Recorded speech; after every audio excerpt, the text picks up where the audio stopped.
Welcome to day 7 of our 8-day challenge. Tomorrow we're going to be having a live call and we'll bring it all together and create a manifesto of how we want to proceed from here.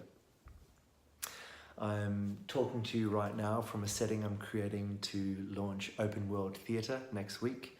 So while we've been doing this process individually, I've also been taking it on board and looking at how I want to bravely honor what I truly want to do in my life. And I had this beautiful moment. I was lying on the rooftop just after having been in the mud and felt exhilarated, felt relieved, and felt completely satiated.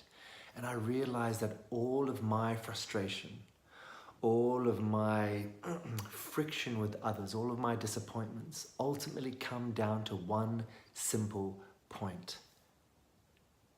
Me not feeling I'm fully living my own life. And it was such a relief. It was just like, oh my God, all I gotta do is just fully live how I wanna live. And then however other people navigate, I wouldn't be so hard on them. I wouldn't have expectations. It wouldn't frustrate me, wouldn't let me down. Because those external things, I wanna fix others. I wanna go, oh, you should just do this. You let yourself down there. You said this and did another thing. All of those things are niggling at me because that's what I'm doing. Which brings us to the theme of today, totality. That is a big word. It means completeness, like 100%. It means fullness. It means being satiated. It means done. And I don't know if we can ever be 100% on anything in this universe. There's always, undulations and fluctuations, and when does anything have a full stop? And at the same time, that decisive chop of end and a new beginning, of yes and no, of fully taking ownership, of fully ending something, is so relieving. So, today's challenge under the theme of totality is to break a contract. To look at any promises you've made, any contracts you've entered into, either explicitly or implicitly, things that are clearly articulated as such, or things that are kind of like expected or implied, or just kind of gradually come about in a certain relationship or a workplace scenario, or whatever it is. And look at if any of these bindings are limiting you and violating your integrity. Are they antiquated? Are they old news?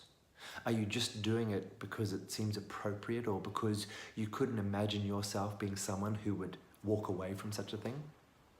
So if there are any such promises, any such contracts, any such bindings, the challenge is to break it, to say no, to end it, to navigate the turbulent waters and disappoint people, or take the internal reflection of, okay, I made this promise earlier, but I need to actually shift my promise to a new alignment, however you want to phrase it for yourself.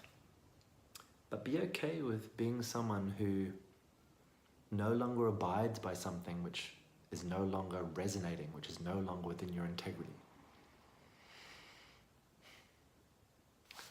The Keystone step is celebrate. And I think this is really important, particularly as we're getting close to the end of this 8-day challenge. How are you going to celebrate? How are you going to acknowledge that you achieved something, that you completed a cycle? How are you going to find your bliss? How are you going to allow the release? And it's not always easy. What do we truly enjoy? What really allows us to take that breath and to replenish ourselves so we can step forward? So it's a really simple Keystone step, is to celebrate. More so plan the celebration for after your 8th day, or for when you finally actually deliver on your Keystone goal, and work out what you really love.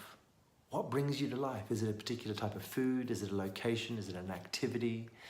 And really learn yourself so that as we continue on in life beyond this challenge, we know how to reward ourselves. We know how to complete a cycle. We know how to mark the passing of time. Because sometimes it can just be this arduous journey, never fully being satiated, always measuring against the new yardstick put out ahead of ourselves. And we just, and especially in this Western modern world, we are obsessed with progress, with the hustle and grind. And we don't really know how to celebrate, and then sometimes we just go out and get wasted and, allow chemicals or other intoxicants to just stop us in our tracks because we don't know how to do it ourselves. So work out how to celebrate, how to fully honor yourself and take time out. Learn about yourself if you don't know already, and what really marks your waving a flag of yay.